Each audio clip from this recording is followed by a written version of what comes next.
बिस्मिल्लाहिर्रहमानिर्रहीम। अस्सलाम वालेकुम डियर स्टूडेंट्स, कैसे हैं आप लोगों को जो है वो लास्ट लेक्चर मैंने जो दिया था वो चैप्टर नंबर 2 अकाउंटिंग इक्वेशन का क्वेश्चन नंबर 6 का था।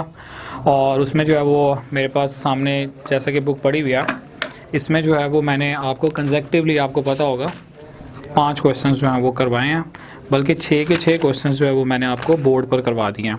इनमें ऑल दो के क्वेश्चंस एक दूसरे के साथ सिमिलर हैं, मैच करते हैं, लेकिन फिर भी हर क्वेश्चन में एक दो नई चीज़ें थी, तो आप लोगों को प्रॉब्लम ना हो इसके लिए जो है ना वो फिर मैंने बेहतर यही समझा कि आपको एक एक क्वेश्चन जो बोर्ड पर करवाऊँ। और इंशाल्लाह ताला आगे के जो हमारे चैप्टर्स होंगे उनमें भी जो है वो मैं पूरी कोशिश करूँगा कि आपके ये जो चैप्टर्स की एक्सरसाइज हैं इनमें एक एक क्वेश्चन जो है ना वो बोर्ड पर डिस्कस हो।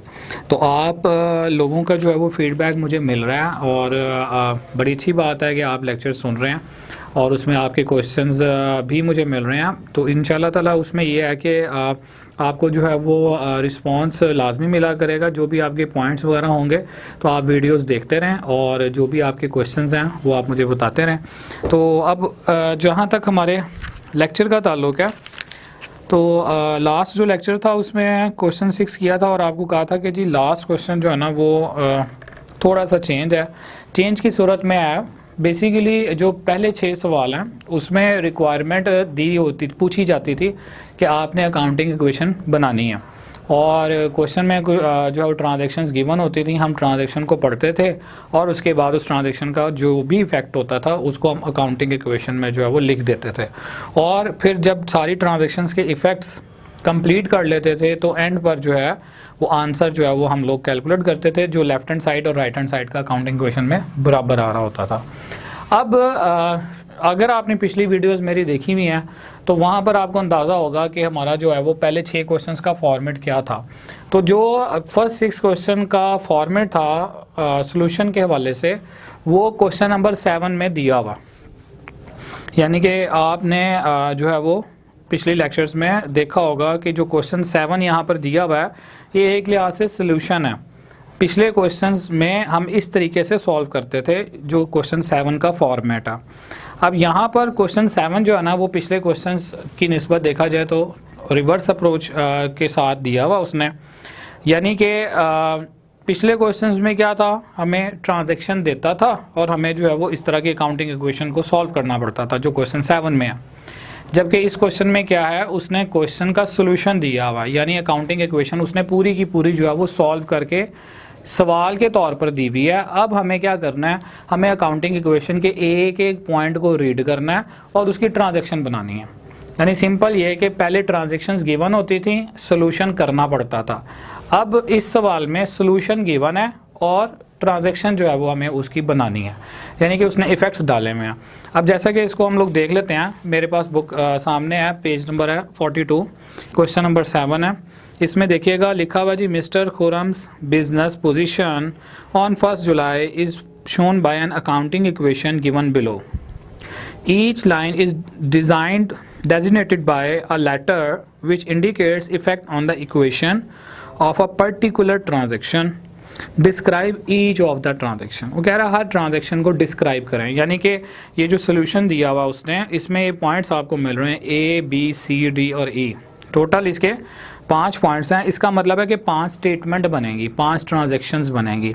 हमने जो है ना इसको स्टेटमेंट की फॉर्म में लिखना है। अब डाटा जो क्वेश्चन के अंदर दिया हुआ है, आप देखो अकाउंटिंग इक्वेशन में हम लोग क्या कर रहे होते हैं, बेसिकली जो है वो एक तरफ हम एसेट्स लिखते हैं और दूसरी तरफ यानी कि राइट हैंड साइड पर लायबिलिटीज़ जमा कैपिटल को लिख रहे होते हैं।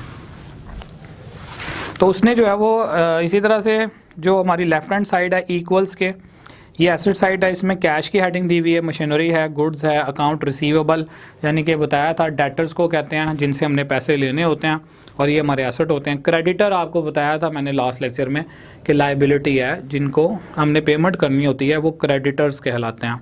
और ऑनर्स इक्विटी का मतलब कैपिटल है, यानी कि ऑनर के जो पैसे हैं, ऑनर की जो मिल्कियत बिजनेस में है वो यहाँ पर बताई हुई है उसने 21,100 रुपये से। तो हर एक की जो है ना उसने वैल्यूज़ भी दी हुई हैं।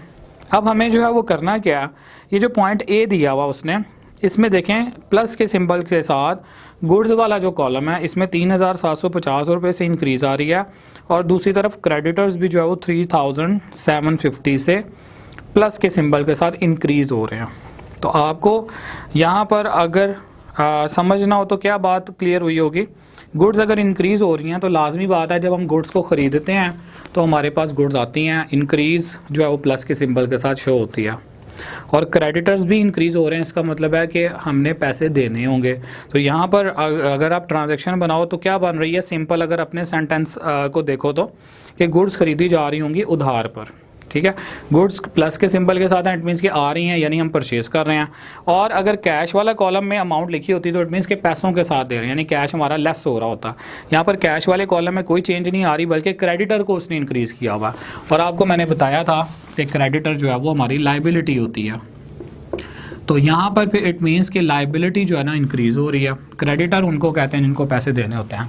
अब इस क्वेश्चन का जो सोल्यूशन है ना वो कैसे होगा, आपने जो है वो यहाँ पर जो पॉइंट्स दिए हुए हैं इनको जो है वो इनकी जो है वो ट्रांजैक्शन बनानी है।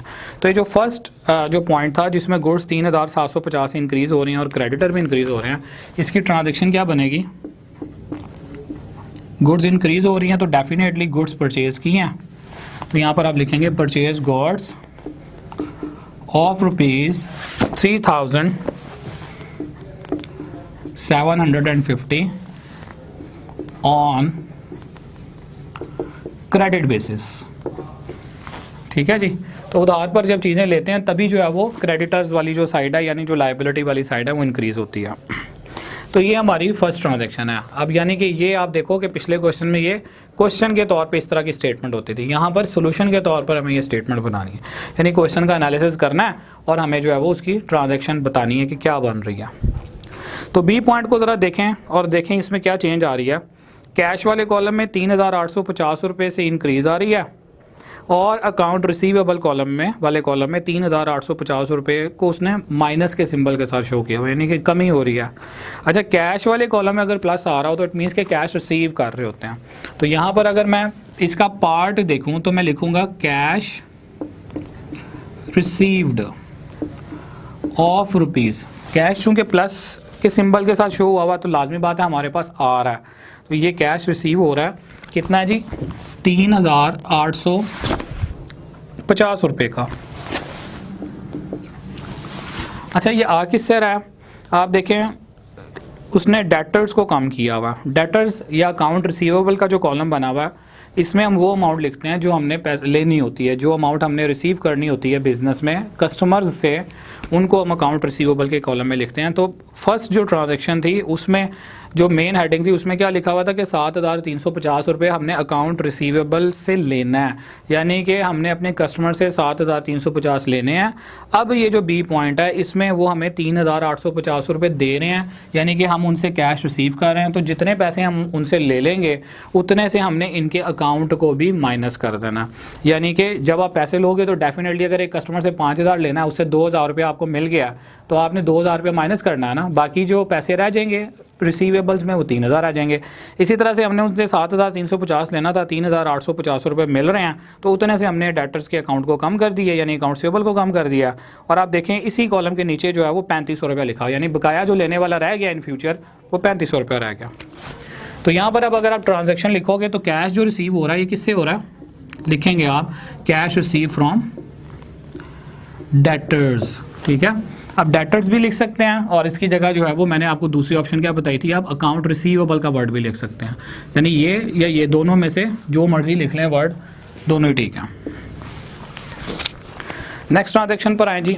नेक्स्ट में देखिएगा लिखा हुआ है कैश के कॉलम में 2,700 से माइनस हो रही है अमाउंट, और दूसरी तरफ जो है वो आप राइट साइड पर देखोगे एक्सट्रीम राइट पर ऑनर्स इक्विटी से भी जो है ना वो 2,700 रुपये को उसने माइनस किया हुआ, और साथ ही ब्रैकेट में लिखा हुआ ड्राइंग्स। तो ड्राइंग्स का कॉन्सेप्ट आपको पता लग गया होगा, पिछले लेक्चर्स में मैंने एक्सप्लेन किया हुआ है। ड्राइंग बेसिकली हम वो उस अमाउंट को कहते हैं जो ऑनर जो है अपने पर्सनल यूज़ के लिए बिज़नेस में से निकालता है। तो यहाँ पर कैश उसने निकाला है, यानी कि कैश माइनस हो रहा है तो डेफिनेटली बिजनेस से आउट हुआ है। अच्छा, और ये चूंकि ऑनर के कैपिटल में कमी हो रही है तो इट मीन्स कि ऑनर ने अपने ज़ाती इस्तेमाल के लिए निकाले हैं, इसीलिए यहाँ 21,100 रुपया जब उसने बिज़नेस शुरू किया होगा तो इन्वेस्ट किया होगा, उसमें से 2700 रुपया जो है वो आप माइनस कर रहे हो। ठीक है, तो अब यहाँ पर आपने क्या लिखना है, कैश विदड्रॉ। विदड्रॉ का मतलब होता है निकालना। ठीक है, bye honour for his personal use, अपने ज़ाती इस्तेमाल के लिए उसने पैसे निकाले हैं। और कितने रुपए निकाल रहा है जी, आपने अमाउंट लिख देनी है, और ये है यहाँ पर 2700 से। तो ड्राइंग का इफेक्ट जो है वो हम पिछले सवालों में देख चुके हैं। जब भी ऑनर पैसे निकालता है, एक तरफ से कैश कम करते हैं, दूसरी तरफ से उसके कैपिटल को कम कर रहे होते हैं। तो यहाँ पर हमने ये उसका ट्रीटमेंट लिख दिया। नेक्स्ट ट्रांजैक्शन देखिएगा जी, सेकंड लास्ट ट्रांजैक्शन। इसमें कैश प्लस हो रहा है 7350, यानी कैश आ रहा है, और गुड्स जो है वो माइनस हो रही है 5250 से, गुड्स जा रही हैं, और ऑनर इक्विटी वाले कॉलम में यानी कैपिटल वाले कॉलम में 2100 रुपया जो है वो प्रॉफिट को प्लस किया हुआ। तो यहाँ पर अगर आप एनालिसिस करो तो ये वाली ट्रांजैक्शन पिछले सवालों में काफ़ी दफ़ा आ चुकी भी है, और बेसिकली अगर आप इस ट्रांजैक्शन का एनालिसिस करो तो क्या पता लग रहा कि 5250 रुपये की चीज़ें हमारे पास से जा रही हैं, गुड्स जा रही हैं। तो जाती की सूरत में जब आप कस्टमर को बेचते हो तो गुड्स डिक्रीज़ हो रही होंगी सेल की वजह से, और उसके बदले में कस्टमर से हमें 7350 रुपये मिल रहे हैं। यानी यहाँ तक कि अगर हम ट्रांजैक्शन को देखें तो 5250 रुपये वाली चीज़ों को 7350 रुपये में बेचा गया, तो एक्स्ट्रा अमाउंट पे बेचा गया। डेफिनेट बात है चीज़ें जो है वो प्रॉफिट पर ही बेचेंगे। तो आपने देखना है इन दोनों का जो डिफरेंस है, तो दोनों का जो डिफरेंस आ रहा होगा वो 2100 रुपया होगा, जो कि बिज़नेस का प्रॉफिट है। और आपको बताया था कि जो प्रॉफिट होता है वो ऑनर को मिलता है, लिहाजा आपने ऑनर वाले कॉलम में 2100 रुपया जो है वो उसके अमाउंट में ऐड कर देना। तो यहाँ पर अगर आप ट्रांजैक्शन बनाओ डी पॉइंट की तो हम क्या कहेंगे, सोल्ड गुड्स